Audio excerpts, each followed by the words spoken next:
Everyone.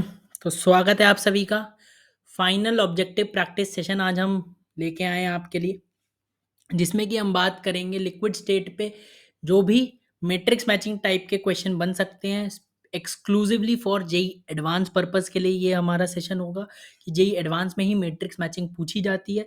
तो liquid solution के ऊपर हम एक दो क्वेश्चन देखेंगे कि matrix matching match the column वाले जो क्वेश्चन आते हैं हम उनको कैसे डील करें। तो पहला क्वेश्चन है, कर दो उसे फटाफट। ठीक, देखो अब क्या कह रहा है। आपका क्या है, आपका पहला पार्ट में देखो इसे, इन क्वेश्चंस को कैसे करते हैं। ठीक, आपको एक तरफ कॉलिगेटिव प्रॉपर्टी दी हुई है, दूसरी तरफ आपको क्या बोला हुआ है कि एक्वस सोल्यूशन है, मतलब सॉल्वेंट क्या है, पानी, और अज्यूम का क्या करना है, मोलैलिटी को मोलैरिटी के बराबर अज्यूम करना है। तो पहले आपको लेफ्ट हैंड साइड देखो तो क्या कह रहा है कि डेल्टा टी एफ जो है वो के एफ होता क्या है, delta T F equal to i into K F into molality होता है। और आपको क्या दिया, डेल्टा टी एफ दिया, डेल्टा के एफ दिया, यानी कि 0.3 क्या है होगा, आपका मोलैलिटी इंटू आई होगा। तो हम यहाँ से क्या बोल सकते हैं कि एम आई जो होगा वो क्या होगा, 0.3। अब एम आई किस किस के लिए 0.3 है ये निकाल लें तो हमारा काम हो जाएगा। तो एम आई की वैल्यू किस किस के लिए 0.3 हम निकाल लें, P Q R S T, 5 हमारे पास ऑप्शन है, सबके लिए देख लें किस किस के लिए एम आई की वैल्यू क्या क्या है।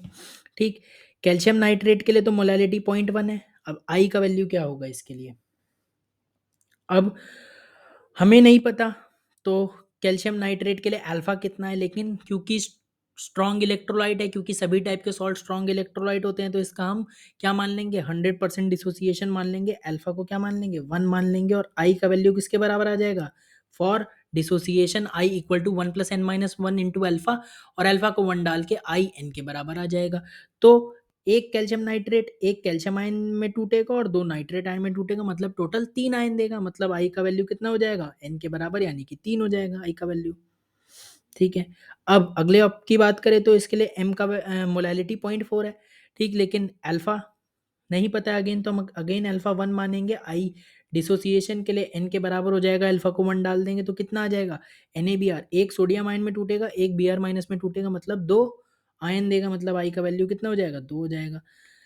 MgCl2 की बात करें तो इसमें मोलैलिटी गिवन है 0.1। अब अल्फा इस केस में गिवन है, बेसिकली ये क्या है, हमारा अल्फा है। ये जो चीज़ अपनी क्या है, अल्फा दिया हुआ है।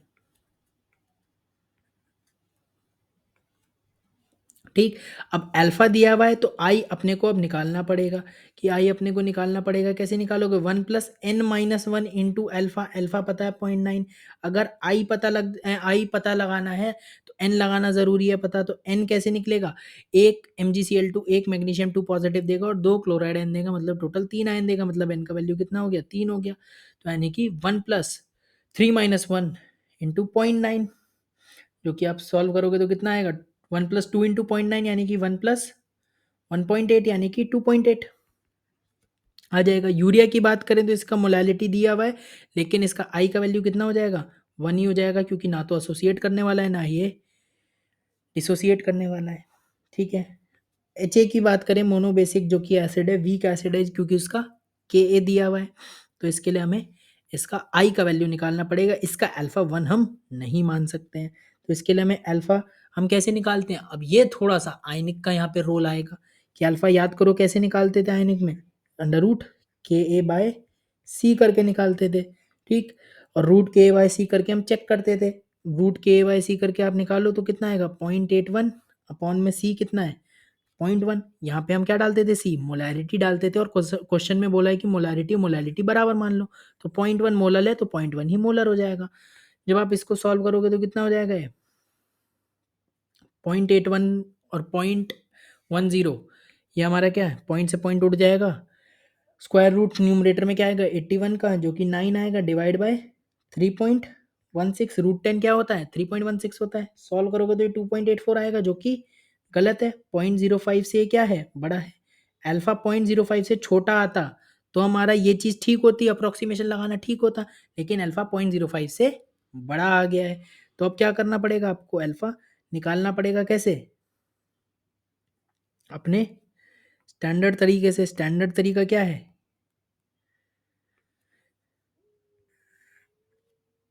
अपना K a equal to C alpha square upon में 1 माइनस अल्फा।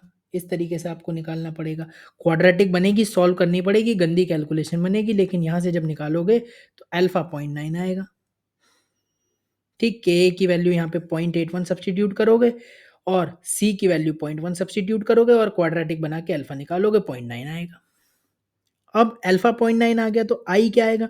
डिसोसिएशन के लिए आई तो 1 plus N minus one into alpha ही होगा। अल्फा 0.9 है तो अब आई निकालना है तो एन पता होना चाहिए। मोनोबेसिक एसिड है एच ए, तो एक एच ए एक एच प्लस देगा और एक ए माइनस देगा। तो टोटल एक एच ए कितने आयन दे रहा है? 2 आयन दे रहा है। एक एच प्लस आयन और एक ए माइनस आयन, तो टोटल 2 आयन दे रहा है। मतलब एन का वैल्यू कितना हो गया? 2 हो गया। ठीक, यहाँ पे लिख देते हैं एन का वैल्यू कितना हो जाएगा? 2 हो जाएगा। ठीक है, तो हम जब इसको सॉल्व करेंगे तो ये कितना आ जाएगा? आई 1.9 हो जाएगा। अब सबके लिए हमें एम आई कैलकुलेट करना है, तो एम आई निकाल लें सबके लिए। पहले के लिए एम आई निकालेंगे, पी के लिए तो कितना आएगा? एम है 0.1 और आई है 3, यानी कि कितना आ जाएगा एम आई? 0.3।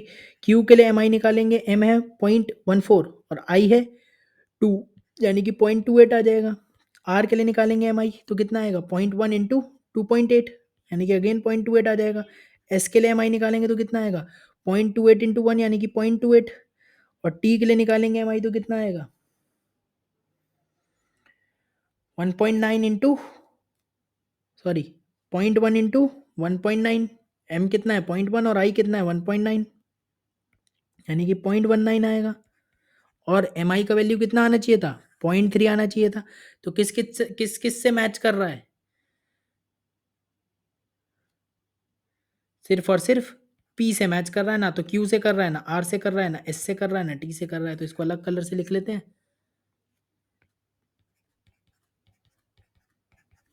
तो ए का क्या हो गया? पी हो गया। ए का हमारा सिर्फ और सिर्फ पी होगा, क्यू आर एस टी नहीं है। हमने ऐसे निकाला। इस तरीके से आपको मैट्रिक्स मैचिंग वाले क्वेश्चन करने होते हैं। अगला पार्ट करते हैं। ठीक है, थोड़े लंबे जाते हैं लेकिन इनको करना पड़ता है, तो एडवांस में क्वेश्चन में समय भी तो बहुत है। ठीक, तो delta T b equal to K b into 0.28 दिया हुआ है। जैसे कि डेल्टा टी एफ था, डेल्टा टी एफ क्या था? के एफ इंटू एम आई। इसी तरीके से डेल्टा टी बी क्या होगा? के बी इंटू एम आई। तो एम आई की वैल्यू कितनी दी हुई है? 0.28 दी हुई है, यहाँ से हमारी निकलेगी। तो एम आई की वैल्यू कितनी है? 0.28 है। अब एम आई की वैल्यू 0.28 किस किस के लिए आती है, ये आप निकाल लो, देख लो। एम आई की वैल्यू हम पिछले पार्ट में निकाल निकाल चुके हैं, तो बार बार नहीं निकालेंगे। तो अब हमें क्या चाहिए? एम आई की वैल्यू 0.28 चाहिए। तो अब 0.28 किस किस ऑप्शन में है? पी में है? नहीं। क्यू में है, आर में है, एस में है, टी में नहीं है। तो बी का क्या हो गया? क्यू आर एस हो गया। ए का पी था और बी का क्यू आर एस हो गया। ठीक, सी की बात करें,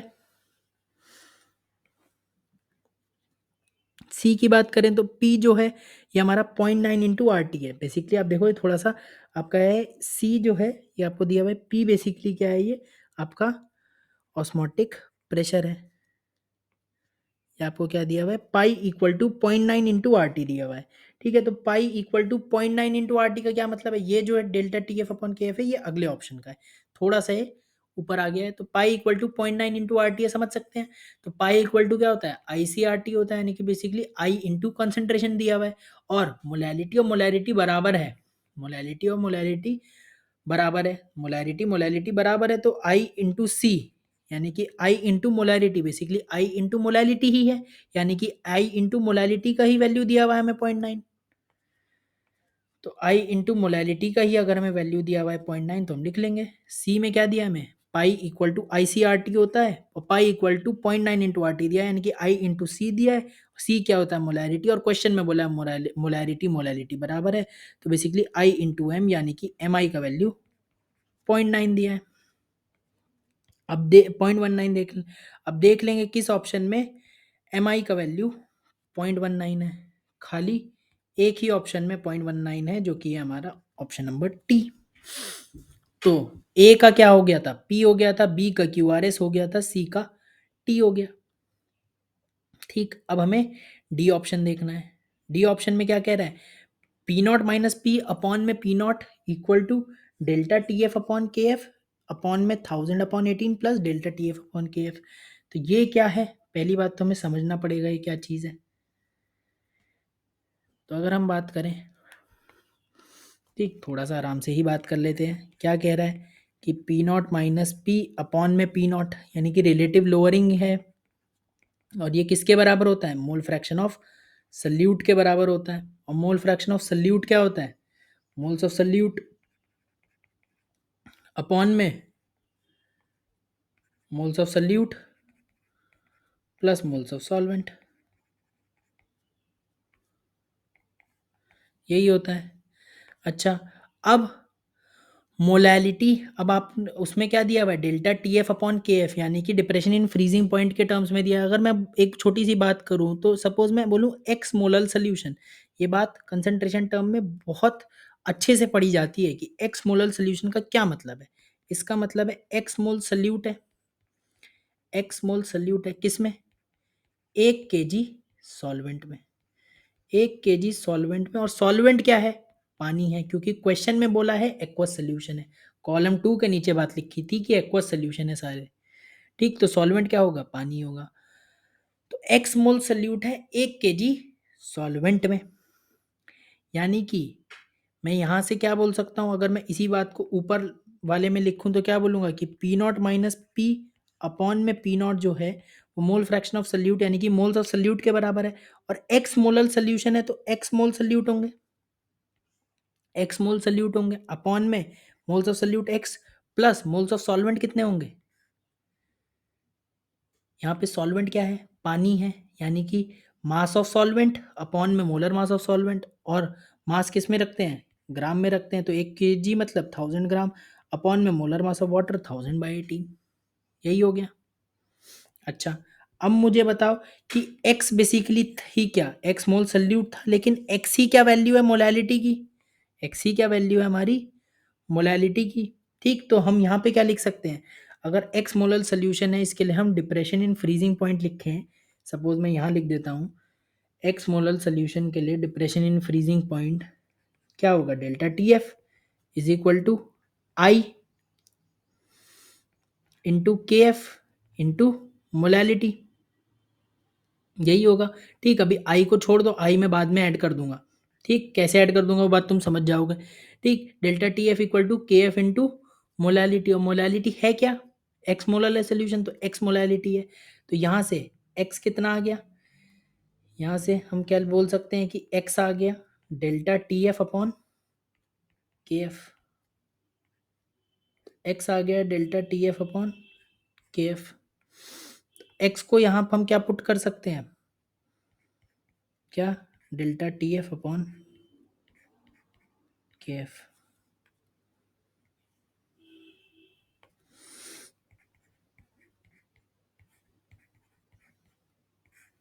प्लस 1000/18 तो रहेगा ही। बताओ आया कि नहीं आया ये, ठीक है,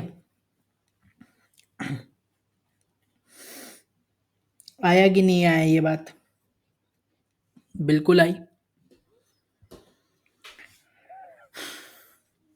तो यही चीज हमारी क्या हो गई, P naught minus P upon P not basically किसके बराबर हो गया, इसके बराबर हो गया delta T F upon K F, और डिनोमिनेटर में delta T F upon K F plus 1000/18। तो ये चीज किसके लिए वैलिड है, ये तो जनरल निकाली हमने, सभी के लिए वैलिड है, तो सभी टाइप के सोल्यूशन के लिए बात वैलिड होगी। बेसिकली ये रिलेशन हमने निकाल दिया किसमें, आप रिलेटिव लोअरिंग में और मोलैलिटी में आपने एक बेसिकली ये रिलेशन निकाल लिया है, और इसी को आपने डिप्रेशन इन फ्रीजिंग पॉइंट के टर्म्स में रख लिया है। सिंपल बात है, इसमें कोई रॉकेट साइंस नहीं है। बोलो बोलो बोलो बोलो, हाँ की ना, बात समझ में आ गई। ये चीज किसके लिए वैलिड है, तो ये सभी के लिए वैलिड होगी, चाहे आपका पी हो, कोई भी सोल्यूशन हो सबके लिए वैलिड है, चाहे क्यू हो, चाहे आर हो, चाहे एस हो, चाहे टी हो, सभी के लिए वैलिड है। तो ये चीज़ अपने को समझ में आनी चाहिए। और अगर यहाँ पे वांट ऑफ फैक्टर भी हमें ऐड करना है तो आप यहाँ I into N of solute I into N of solute यहाँ पे कर सकते हो, तो वांट ऑफ फैक्टर भी आ जाएगा, तो कोई दिक्कत नहीं है। लेकिन ये चीज़ तो हमारी सभी के लिए वैलिड है। बताओ, तो ए का क्या आ गया पी, बी का क्या आ गया क्यू आर एस, सी का क्या आ गया टी, और डी का क्या आ गया P Q R S T. ठीक है, तो ये हो गया हमारा। अगला क्वेश्चन पे बढ़ते हैं, एक और मैट्रिक्स मैचिंग का क्वेश्चन। कर दो कर दो कर दो। क्या कह रहा है, फिनॉल और एनिलीन, फिनॉल और aniline, positive deviation from Raoult's law, molarity equal to molarity, actual qualitative property will be different. ठीक है, तो देखो फिनॉल और aniline, molarity equal to molarity कोई सेंस नहीं है इस बात की, एक्चुअल क्वालिटेटिव प्रॉपर्टी कोई इस बात की भी सेंस नहीं है कि डिसोसिएशन एसोसिएशन की जो बात, डिसोसिएशन की जो बात कर रहा है इसकी कोई सेंस नहीं है, तो क्यू और आर की तो कोई सेंस ही नहीं है। अब फिनॉल और एनिलीन पॉजिटिव डिविएशन शो करेगा कि नेगेटिव करेगा, तो ये क्या शो करता है, नेगेटिव डिविएशन शो करता है। पहली बात तो ये याद ही करने पड़ते हैं एग्जांपल, और ये एग्जांपल एनसीईआरटी में गिवन है, याद करना पड़ता है। लेकिन आप समझना चाहो तो कैसे समझ सकते हो कि फिनॉल में क्या होती है, हाइड्रोजन बॉन्डिंग होती है, और एनिलीन में भी क्या होती है, हाइड्रोजन बॉन्डिंग होती है। लेकिन फिनॉल में क्या होता है, अगर मैं बात करूं तो फिनॉल में जो हाइड्रोजन बॉन्डिंग होती है उसमें क्या होता है, उसमें ऑक्सीजन का लोन पेयर इन्वॉल्व होता है, और हाइड्रो और ऑक्सीजन से जुड़ा एच इन्वॉल्व होता है। यानी कि ऑक्सीजन का लोन पेयर बेसिकली एक तरीके से तुम कह सकते हो डोनेट करता है। एनिलीन में क्या होती है ये चीज, P H N H two, तो एनिलीन में तुम्हारा नाइट्रोजन का लोन पेयर होता है, नाइट्रोजन का लोन पेयर होता है और नाइट्रोजन से जुड़ा हाइड्रोजन होता है। लेकिन जब ये तुम्हारा सोल्यूशन बन जाता है तो क्या होता है कि फिनॉल और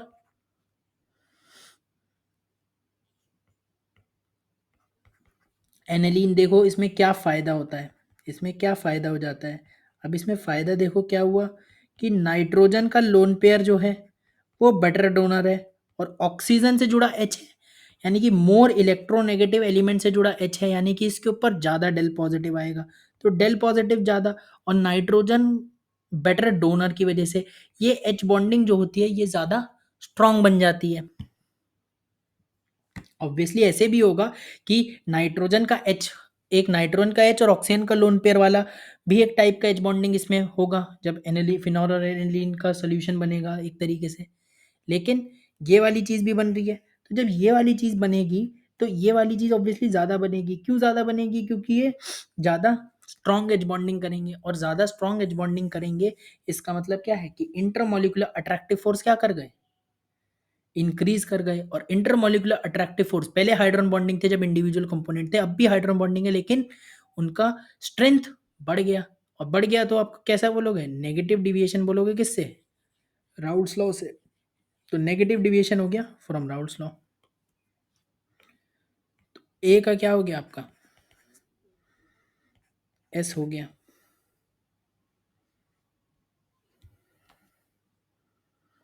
ठीक है, एज फिनोलिक लिख लो चाहो तो, फिनोलिक प्रोटॉन, यानी कि फिनोलिक एच, चाहो तो ऐसे ही लिख लो, phenolic H and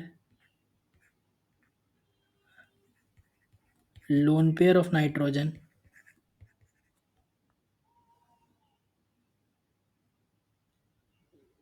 is stronger,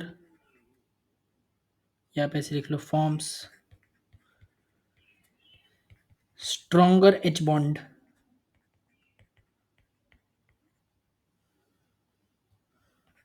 then previous. तो पहले से ज़्यादा स्ट्रॉन्ग एच बॉन्ड बनेंगे, इस वजह से negative deviation from Raoult's law हो जाएगा। मेथेनॉल और एसीटोन की बात करो, मेथेनॉल और एसीटोन की अगर हम बात करें तो देखो अगेन ये दोनों पॉइंट इररेलेवेंट है इसके लिए, मेथेनॉल और एसीटोन के लिए। अब आपको पता है प्योर मेथेनॉल में क्या होगी, हाइड्रोजन बॉन्डिंग होगी। जब हम उसमें एसीटोन और ऐड कर देंगे तो क्या होगा, एसीटोन आ जाएगा between the molecules of methanol, तो उसकी वजह से क्या होगा, कुछ एच बॉन्ड टूट जाएंगे, और कुछ एच बॉन्ड टूट जाएंगे तो जो इंटरमोलिकुलर अट्रैक्टिव फोर्स है बेसिकली क्या कर जाएगी, घट जाएगी, और इंटरमोलिकुलर अट्रैक्टिव फोर्स घट गई तो आपका एक ऐसा डिविएशन हो गया, पॉजिटिव डिविएशन हो गया, यानी कि पी हो गया। ठीक है, तो आप क्या कह सकते हो, इंट्रोडक्शन, या फिर आप ऐसे लिख लो acetone breaks few H bonds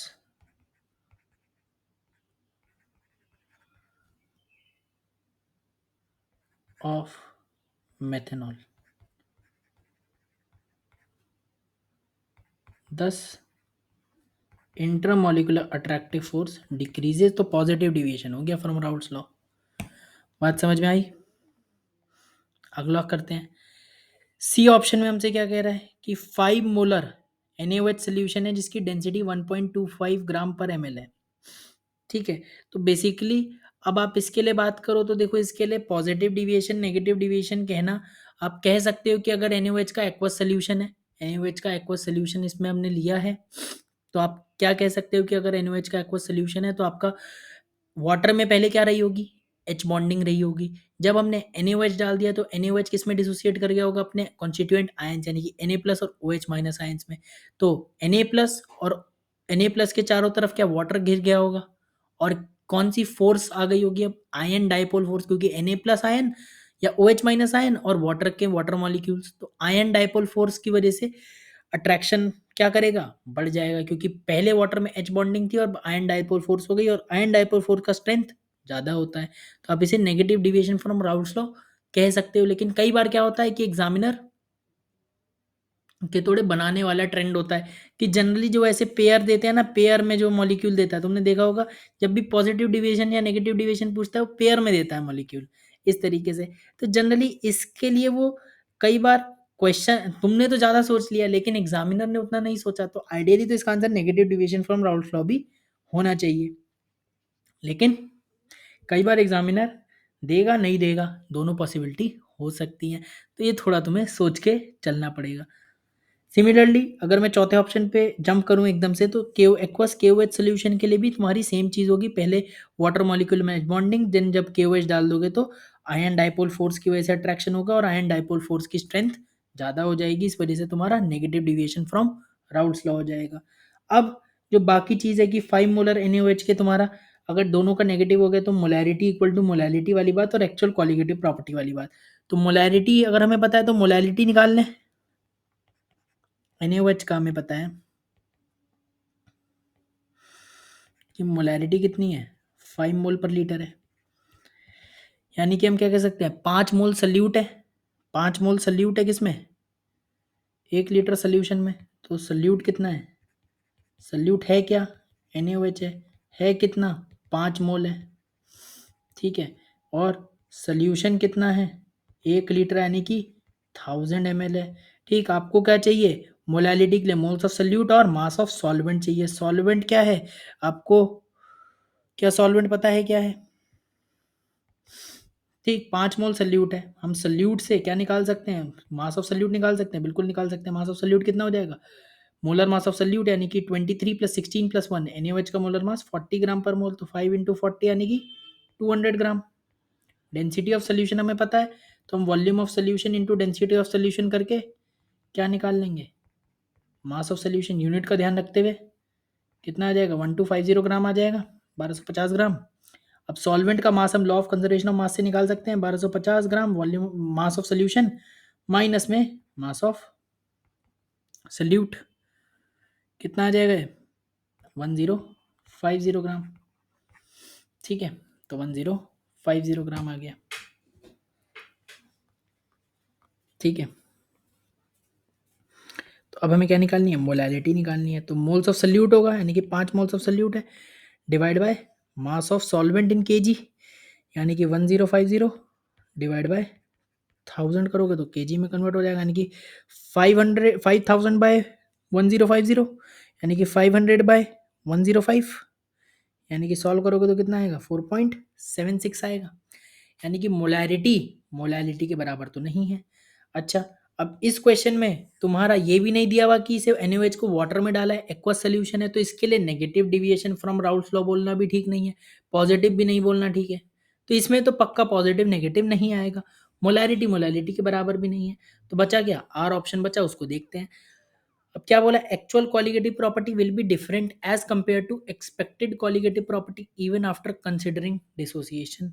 ये बात ठीक है, क्यों, क्योंकि ये जो सोल्यूशन दिया है हमें कैसा दिया है, कॉन्सेंट्रेटेड सोल्यूशन दिया है, और कॉन्सेंट्रेटेड सोल्यूशन है मतलब इसमें जितनी ज़्यादा एक और हाई कॉन्सेंट्रेशन है मतलब इसका क्या, पार्शियल डिसोसिएशन होगा, पार्शियल डिसोसिएशन होगा, कंप्लीट डिसोसिएशन नहीं होगा। और पार्शियल डिसोसिएशन होगा तो इवन आफ्टर कंसिडरिंग डिसोसिएशन के बाद भी, डिसोसिएशन कंसिडर करने के बाद भी तुम्हारा जो एक्चुअल कॉलिगेटिव प्रॉपर्टी आएंगी वो डिफरेंट आएगी एक्सपेक्टेड कॉलिगेटिव प्रॉपर्टी से, क्योंकि कंसंट्रेटेड सोल्यूशन है तो इसका पार्शियल डिसोसिएशन होगा। और कॉलिगेटिव प्रॉपर्टी जो होती हैं वो किसकी प्रॉपर्टी होती हैं, डाइल्यूट सोल्यूशन की होती हैं, तो जो कॉलिगेटिव प्रॉपर्टी आएंगी वो अलग ही आएंगी एक्चुअल में जो आनी है, एक्सपेरिमेंटली जो निकालोगे वो अलग आएंगी और एक्चुअल में जो आनी है वो अलग आएंगी। ठीक है, तो इसका ऑप्शन आर ही होगा। तो सी का तो आपका एक ही ऑप्शन आर होगा। ठीक है, ए का एस था सिर्फ, बी का पी था और सी का आर है।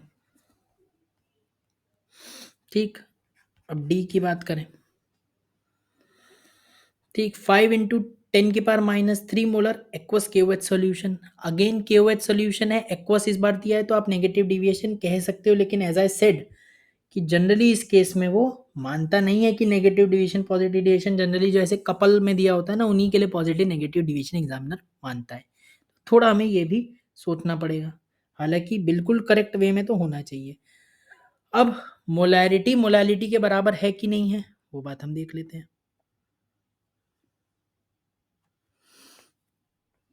ठीक है, तो KOH सोल्यूशन है, यानी कि KOH है, इसकी मोलैरिटी हमें दी हुई है 5 × 10⁻³ मोल पर लीटर, यानी कि सल्यूट कितना है, सल्यूट हमारा ऑब्वियसली KOH है, इसके कितने मोल्स हो जाएंगे 5 × 10⁻³ मोल्स हो जाएंगे। और इसका मास निकालेंगे तो कितना हो जाएगा, पोटेशियम का 39, ऑक्सीजन का 16 और हाइड्रोजन का 1। तो इसको मोलर मास जो कि 56 ग्राम पर मोल होगा KOH का, उससे मल्टीप्लाई करोगे तो ये कितना आ जाएगा, 0.28 ग्राम आ जाएगा।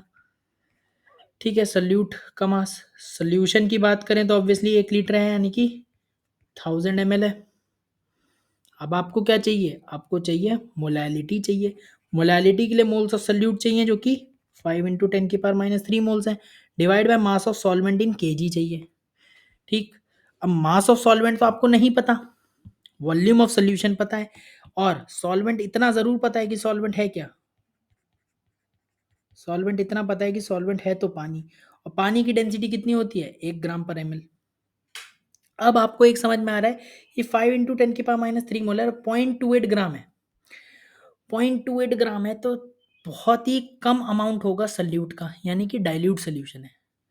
और अगर डाइल्यूट सोल्यूशन है तो डिनोमिनेटर में आपको मास ऑफ सॉल्वेंट चाहिए, तो मास ऑफ सोल्यूशन ही क्या approximately he mass of solvent होगा, यानी कि जो सोल्यूशन का मास है बेसिकली वही सॉल्वेंट का मास होगा। और वॉल्यूम ऑफ सोल्यूशन भी अप्रोक्सीमेटली वॉल्यूम ऑफ सॉल्वेंट के बराबर होगा, और डेंसिटी ऑफ सोल्यूशन भी अप्रोक्सीमेटली डेंसिटी ऑफ सॉल्वेंट के बराबर होगी।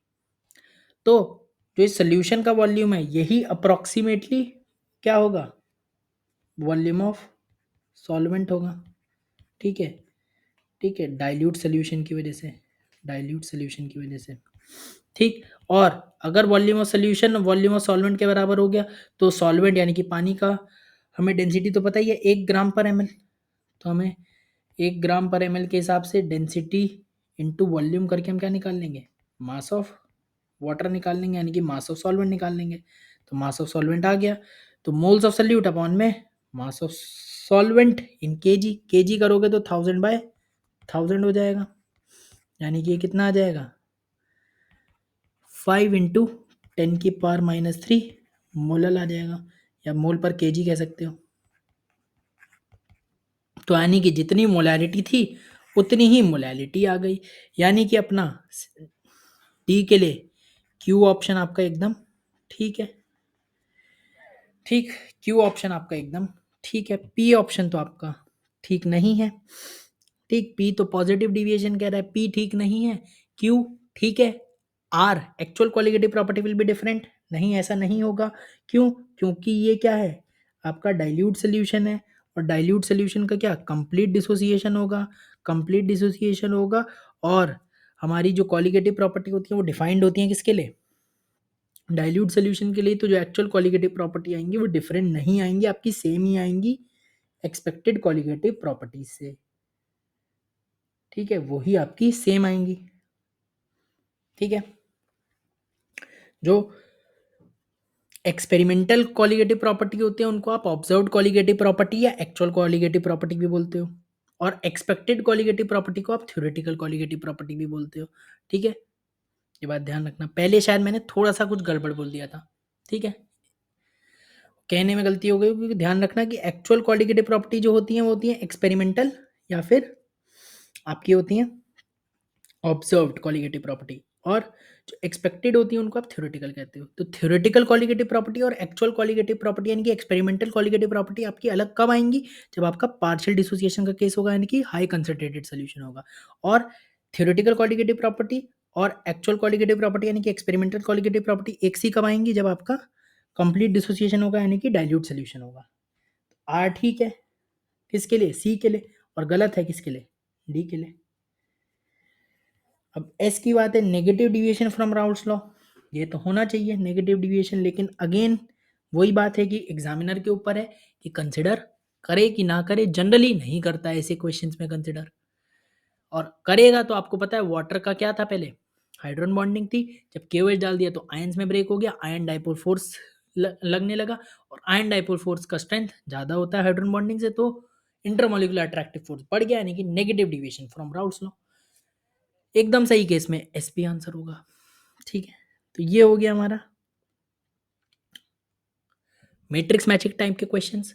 और यहाँ पे हमने लिक्विड सोल्यूशन की कंप्लीट जो हमारा कोर्स था, प्रॉब्लम सॉल्विंग कोर्स, वो रैप अप कर दिया है हमने।